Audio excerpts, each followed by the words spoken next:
All right. So I'm going to talk tonight about working effectively.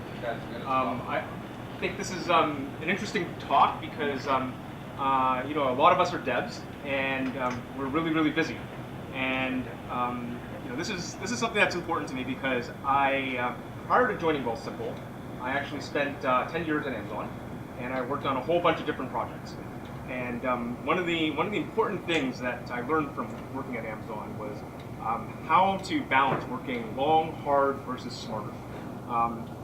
And so this is something that I brought to Wealthsimple's culture, and it's something I believe that applies at various different stages of anyone's engineering career, and can be very valuable. So start off with the interesting quote from Jeff. Back in 1997, he said, "You can work long, hard, or smart, but at Amazon, you can't choose 2 out of 3." Now, in reality, it's very hard for anyone to work long, hard, and smart continuously. It's not feasible. But over the course of your career, you will find that often you will do either 1, 2, or 3 simultaneously in order to get a project delivered. But over the long haul, knowing when to use a certain type of work will greatly be of advantage to you, as has been to me. So I will share some stories about my times and how I thought about working smarter. If I couldn't, maybe I'd work harder, and if I couldn't finish the work then maybe I'd work a little longer. So this is a little bit of a storytelling experience of mine, but hopefully it's helpful. And that quote was in 1987, and Amazon was formed in 1994. So it wasn't very much longer after this company had gone public, and this was already very much part of the culture. So before I begin, I'm going to talk about working long, but not hard. So something that comes to my mind is my experience when I went to Japan. So this is very interesting. Japanese culture is very well known for working long hours. But the interesting thing, it may not be true universally, but it's generally believed. Anyways, so what I did notice was most of them, they call these people salarymen in Japan, is they wake up really early. They go on their commute. They might be on the subway for a while. They arrive at their desk shortly before 9 o'clock, and then they have a meeting. Maybe they do their exercises and then have a meeting. And then this meeting might last several hours, and at 12 they all go for lunch at the same time. Usually, when I was there, I went with the cafeteria, and you chat with your coworkers, get to know them, or you go to a restaurant. You come back after lunch, after having a nice bowl of ramen, and you are now working. You work for maybe 4 hours, and then most of the people go home. And then you were there doing FaceTime with your boss and making sure that everyone knew that you were still at the office. And around 8:30, it's like, maybe it's time to go home, and you say your goodbyes. And by 9 o'clock, everyone's leaving. It's not going to carry on. Okay, so what did I learn there? I learned that yes, these people were spending a lot of hours at work, but we're not getting a lot done. And this is very hard, right, for me to accept. I was like, I was used to thinking, that everyone was very hardworking, so or worked very long hours and got a lot done. So I think one of the hard things to understand is what is working smart. Working smart is often something that we don't think about. And I think if we think about what it means to work smart, it would encourage us to work smarter, right? So one of the few rules, I have a few rules here, they're very simple, is understand the 80-20 rule. Maybe some of you know this rule, maybe some of you have never heard of it, but basically what the rule says is 80% of the benefit comes from 20% of the effort. So what this means is anytime that I pursue a project or a task, I'll ask myself, what is the general case that I need to solve here that's going to get me 80% of the work done, and I can get it done really quickly. So instead of focusing on all these corner cases that exist out there, because as a software developer, we're full of corner cases, right? I can probably go on for hours about them. You know, what is the core use case, right? Focus on that, because once I get that out of the way, everything else is just basic. So the other thing is, you know, software developers have a unique advantage in today's workplace because we have this ability that we can automate our jobs, right? If you're doing something repetitively, you can automate it. If you ask me to type my name 500 times, I will probably mistype it, you know, 5% of the time. So, you know, that tells me something. Computers are really good at doing repetitive tasks. Humans are not. So, you know, if we're doing things over and over again, you know, ask yourself, can I automate this? Because once it's automated, I generally don't have to do it. Maybe something will break, but, you know, at least for the time being, most of my work is automated. So it buys me more time, because I can work a little smarter. The other thing I do quite a bit in my job is I prioritize aggressively. So I will take a look at the things that actually need to be done today. And the way I look at the things that need to be done is if I am doing something that will enable other people to do their work, I will prioritize that as a high importance task. And if I'm working on something that will unblock other people, in essence, that's enabling them to do something, I will focus on that as well. You know, you can work smarter that way because your team will get to do it.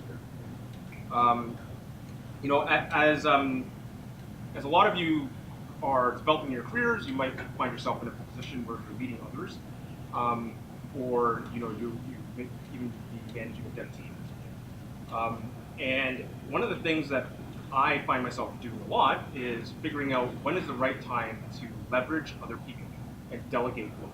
Because when I can leverage others, we can get more done as a team. But you know, part of that is knowing when is the right time to leverage and when is the right time to actually work. And the last one is really important, especially for startups. Like, you know, in my career at Amazon, it was often about built for scale. Because from day one, you know, if you launched a product at Amazon, you're going to be dealing with hundreds of thousands of requests. You know, it's not true at a startup. You know, at a startup, you'd be lucky to get 10 requests a day. So, you know, there's something that we call fake it till you make it, and really that just means, you know, build something that doesn't scale, right? I think a good story of Wealthsimple is, you know, when we first started this company, you know, we were saying it's a robo-advisor and everything. But behind the scenes, there was very little automation going on. It was literally a few guys with a spreadsheet that was trading the account that we had. And the online application, it was just putting all the information in the spreadsheet and someone was filling out paper forms. So, you know, a part of being successful is figuring out where you have to invest your time and being smart about it. Now, working hard is quite interesting. A lot of people will say, oh, I work so hard. But what does that really mean? Like, often I think people mistaken what is working long hours with what is working hard. And so I'm going to try to put this in a little bit of context of what it kind of means to me. Here I say sprinting versus walking 400 meters. Basically, there's a task that needs to be done.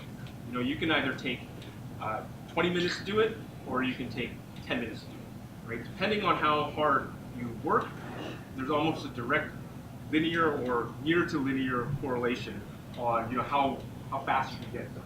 Okay?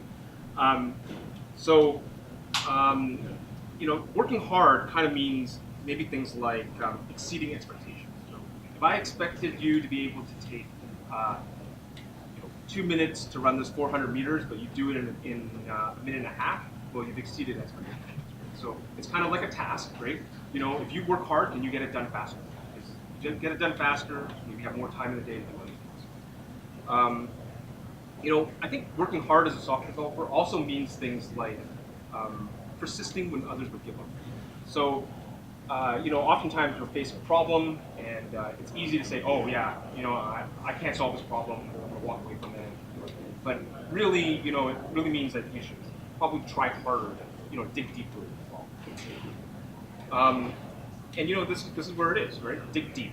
Understand problems fully. You know, and ignoring failure. Because working hard means it's hard work. It's not easy. Otherwise, everyone would be. And stay focused on tasks. So, I think in today's tech workspace, there's a lot of distractions. Whether it's hoverboards, ping pong tables, I don't know what else in this workplace, but there's tons of them. But I think for a lot of people, putting the blinders on, making sure they're focused on tasks, is very important to getting that job done, or it could just drag on and on and on. So, and a lot of it is really making the best use of the time.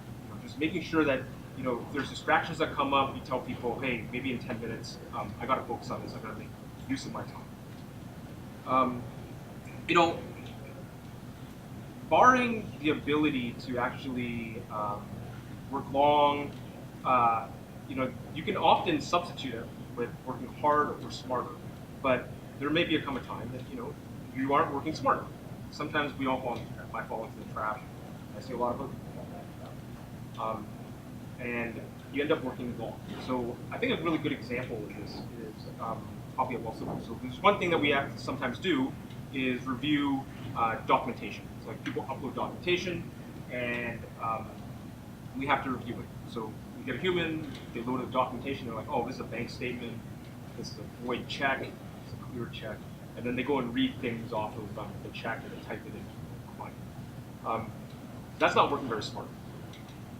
It worked okay when we only had like 5 or 10 clients that would upload these things every day, and then it got to a point where we're getting 500 of these things a day, or 600 of these things a day, and it became harder to actually get the work done. We work harder, yes, but what this actually needs is for people to work smarter. So, what we started doing was we used machines. So machines are really good at machine learning.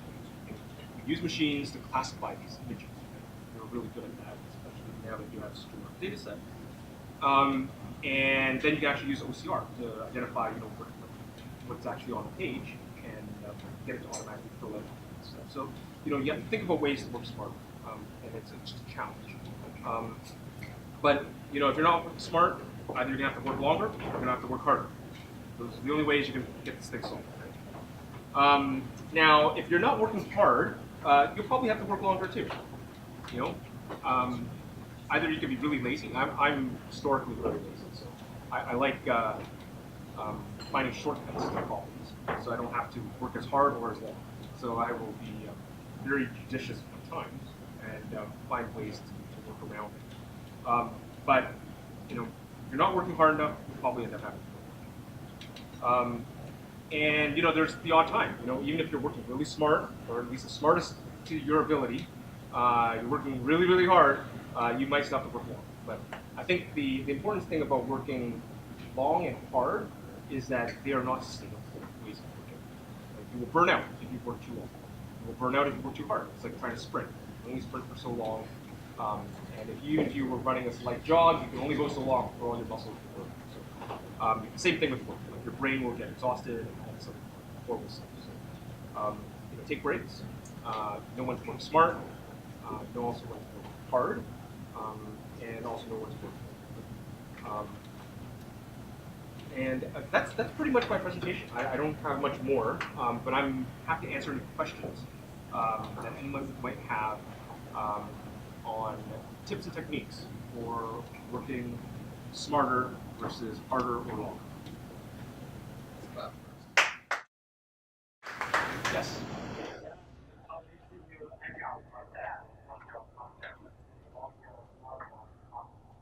Yeah, sure. So most teams at Wealthsimple use a Kanban style development. So oftentimes what that means to us is that we are looking at tasks and thinking to ourselves like, how can I best solve this problem in the least amount of time, right? Like, where is the 80-20 rule being applied? So that we can get this thing off our plate, so we can tackle something else that's in the list of things that we need to get done. For us, we're often stretched for time. There's a lot of things we want to get done. Seldom enough time to get it all done. So, we're often challenging ourselves. There's another way around the problem that can give us the bang for buck, but not have to spend all this enormous amount of time. So I think it's very much in our DNA to try to find quick wins to also.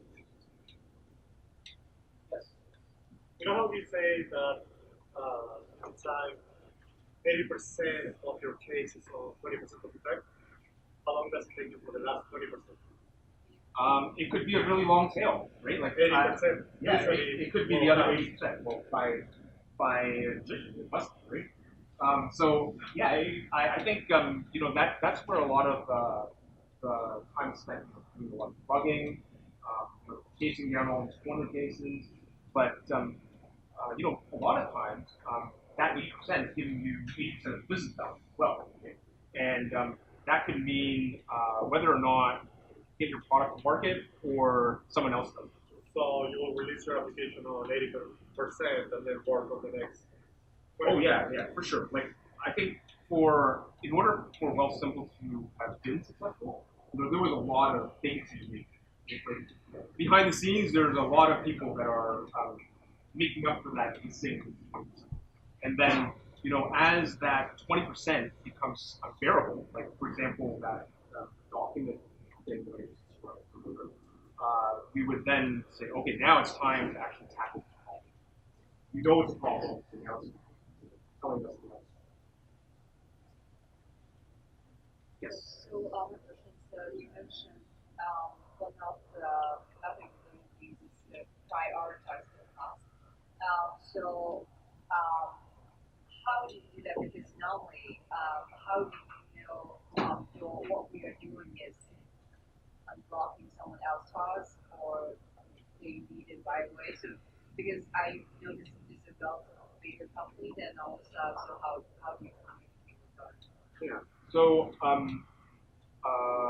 good question. So the question was, in terms of prioritizing tasks, how do you know that the task you're working on is actually unblocking others or enabling others? So I think this happens at a very micro scale. Anything, I sometimes spend time with dev teams to help them get them blocked or help them get traction, the initial traction in order to get to that 80%. But oftentimes people will actually say, "Hey, I'm stuck," right? Like, and that's very those are the easy cases. And then enabling is something that I see myself doing a lot when, say, there's a dev team that's just trying to bootstrap something new. I'll spend time with it. And I think a lot of people kind of do that. We do a lot of pairing in our culture. So, dev managers will actually pair with devs to get them started, get them rolling, putting them on the right track, and then step off and let them take it. And so that's where a lot of people are helping prioritize their time is making sure that the people that need the time get the time.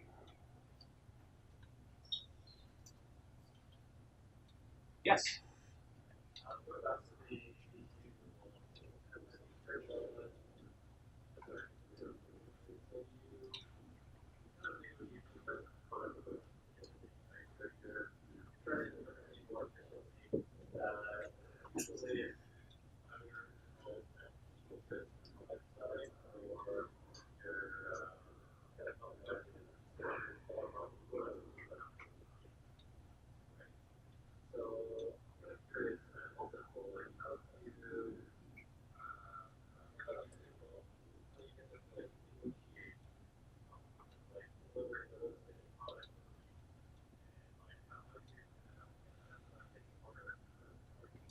Yeah, well, I think it's part of the culture, like you say.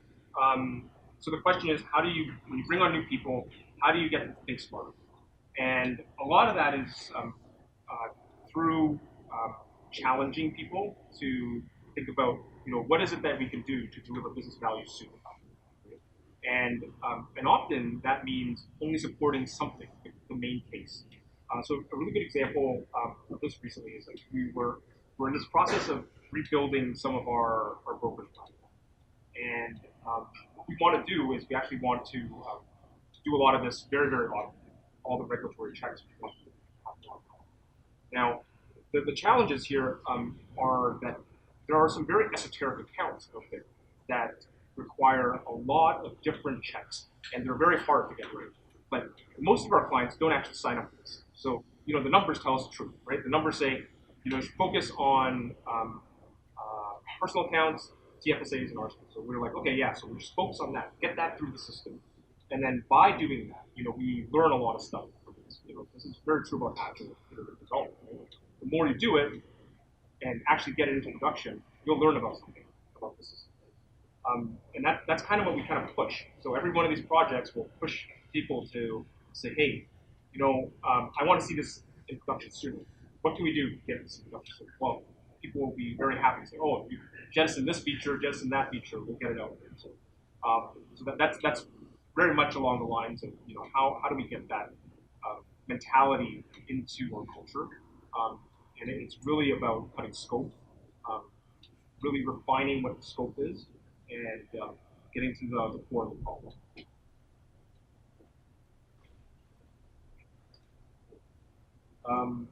Thanks, guys. That was really